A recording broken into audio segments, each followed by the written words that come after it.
السلام علیکم، بسم اللہ الرحمن الرحیم۔ آج میری ویڈیو کا عنوان ہے حضور پاک صلی اللہ علیہ وآلہ وسلم کی کشتی مقابلہ۔ رکانہ بن عبد یزید نامی ایک خوبصورت، بہادر اور ذہین مرد تھا۔ یہ عرب کا مانا ہوا پہلوان تھا۔ نامی گرامی پہلوان آئے جنہیں اس نے ایک ہی دو میں پٹک کر اٹھنے کے قابل نہ چھوڑا۔ وہ وحشی انسان تھا، صرف لڑنا مارنا جانتا تھا۔ ایک دفعہ مسلمانوں کو تنگ کرنے والے 3-4 آدمیوں نے ایک دن رکانہ پہلوان کو خوب کھلایا پلایا اور اسے کہا کہ محمد صلی اللہ علیہ وآلہ وسلم کسی کے ہاتھ نہیں آتے، نہ اپنی تبلیغ سے باز آتے ہیں اور نہ کسی سے ڈرتے ہیں، اور لوگ اس کی باتوں کے جادو میں آتے چلے جا رہے ہیں۔ کیا تم اسے سیدھا نہیں کر سکتے؟ رکانہ نے کہا کہ کیا تم میرے ہاتھوں سے اس کی ہڈیاں توڑنا چاہتے ہو؟ رکانہ نے اپنے چہرے پر مست بھیجتے کا تاثر پیدا کر کے تکبر کے لہجے میں کہا تھا، لاؤ اسے میرے مقابلے پہ، لیکن وہ میرا نام سن کر مکہ سے بھاگ جائے گا۔ نہیں، میں اس کے ساتھ لڑنا بھی توہین سمجھتا ہوں۔ اس نے اکسانے والے آدمیوں کی بات نہ مانی۔ وہ کسی پہلوان کو اپنے برابر سمجھتا ہی نہیں تھا۔ مسلمانوں کے دشمن خاموش ہو گئے، لیکن سوچتے رہے کہ رسول صلی اللہ علیہ وآلہ وسلم کو رکانہ کے ہاتھوں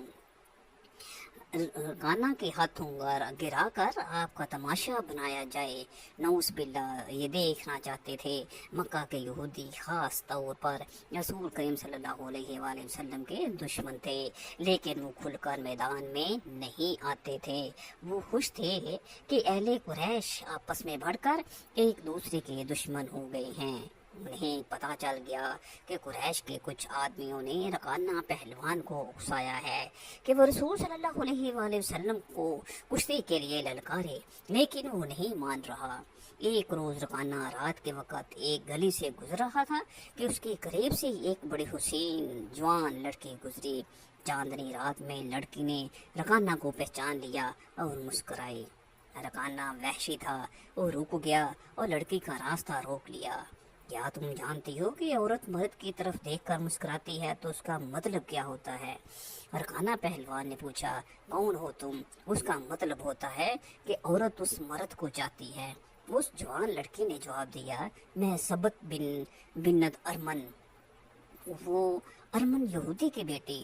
رکانہ نے کہا اور لڑکے کے کندھوں پر ہاتھ رکھ کر اسے اپنے قریب کر کے بولا، کیا میرا جسم تجھے اتنا اچھا لگتا ہے، اور کیا میری طاقت تمہاری طاقت نے مجھے مانوس کر دیا ہے؟ سبت نے ہٹتے ہوئے کہا، تم محمد صلی اللہ علیہ وآلہ وسلم سے ڈرتے ہو، کون کہتا ہے؟ رکانہ نے گرج کر پوچھا۔ سب کہتے ہیں، سبت نے کہا، پہلے محمد صلی اللہ علیہ وسلم کو گراؤ، میں اپنا جسم تمہیں انعام میں دوں گی۔ اللہ کے بیٹوں اور بیٹیوں کی قسم، تیری بات پوری کر کے تیرے سامنے آؤں گا۔ رکانہ نے کہا، لیکن تو نے غلط سنا ہے کہ میں محمد صلی اللہ علیہ وآلہ وسلم سے ڈرتا ہوں۔ بات یہ ہے کہ میں اپنے سے کمزور سے لڑنا میں اپنی توہین سمجھتا ہوں، لیکن تیری بات پوری کروں گا۔ مشہور مورخ ابن حشام نے لکھا ہے کہ رسول کریم صلی اللہ علیہ وآلہ وسلم نے خود رکانہ پہلوان کو کشتی کے لیے للکارا تھا، لیکن دوسرے مورخ ابن الاسیر نے جو شہادت پیش کی ہے وہ صحیح ہے کہ رکانہ نے محمد صلی اللہ علیہ وآلہ وسلم کو کشتی کے لیے للکارا، اور اس نے کہا، میرے بیٹے، تم بڑے دل اور بڑی جرت والے آدمی ہو۔ میں یہ بھی جانتا ہوں کہ تم جھوٹ بولنے سے نفرت کرتے ہو، لیکن مرد کی جرت اور صداقت کا پتہ اکھاڑے میں چلتا ہے۔ آؤ میرے مقابلے میں اکھاڑے میں اترو۔ اگر مجھے گرا لو تو میں تمہیں اللہ کا بھیجا ہوا نبی مان لوں گا۔ اللہ کی قسم، تمہارا مذہب قبول کر لوں گا، لیکن یہ ایک بھتیجے اور چچا کی کشتی نہیں ہوگی۔ رسول صلی اللہ علیہ وسلم نے رکانہ کی للکار کے جواب میں کہا، ایک بت پرست اور سچے دین کے پیغمبر کی لڑائی ہوگی۔ تو ہار گیا تو اپنا وعدہ نہ بھول جانا۔ مکہ میں یہ خبر صحرا کی آندھی کی طرح پھیل گئی کہ رکانہ پہلوان اور محمد صلی اللہ علیہ وسلم کی کشتی ہو گئی۔ اور جو ہار جائے گا وہ جیتنے والے کا مذہب قبول کر لے گا۔ قریش کا بچہ بچہ، مرد و زن اور یہودی ہجوم کر کے آ گئے۔ مسلمانوں کی تعداد بہت تھوڑی تھی، وہ تلواروں اور برچھیوں سے مسلح ہو کر آئے، کیونکہ انہیں خطرہ محسوس ہو رہا تھا کہ قریش کشتی کو بہانہ بنا کر رسول کریم صلی اللہ علیہ وسلم کو نقصان پہنچائیں گے۔ عرب کا سب سے زیادہ طاقتور اور وحشی پہلوان رکانہ بن عبد یزید رسول کریم صلی اللہ علیہ وسلم کے مقابلے پر اترا۔ اس نے حضور پر تنزیہ نظر ڈالی اور آپ پر تھپکی کسی۔ آپ صلی اللہ علیہ وآلہ وسلم مکمل خاموشی اور اطمینان سے رکانہ کی آنکھوں میں آنکھیں ڈال کر دیکھتے رہے کہ وہ بے خبری میں کوئی داؤ نہ کھیل جائے۔ رکانہ آپ صلی اللہ علیہ وسلم کے ارد گرد یوں گھوما جیسے شیر اپنے شکار کے گرد گھومتا ہے۔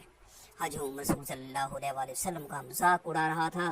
مسلمان خاموش تھے، وہ دل ہی دل میں اللہ کو یاد کر رہے تھے۔ انہوں نے اپنی تلواروں کے دستوں پر ہاتھ رکھے ہوئے تھے۔ پھر نہ جانے کیا ہوا کہ رسول اکرم صلی اللہ علیہ وسلم نے کیا داؤ کھیلا۔ ابن الاسیر کہتے ہیں کہ آپ نے رکانہ کو اٹھا کر زمین پر پٹک دیا۔ رکانہ زخمی شیر کی طرح اٹھا اور غرا کر آپ صلی اللہ علیہ وسلم پر حملہ آور ہوا۔ آپ صلی اللہ علیہ وآلہ وسلم نے پھر وہی داؤ کھیلا اور اسے پٹک دیا۔ وہ اٹھا تو آپ صلی اللہ علیہ وآلہ وسلم نے اسے تیسری بار پٹکا۔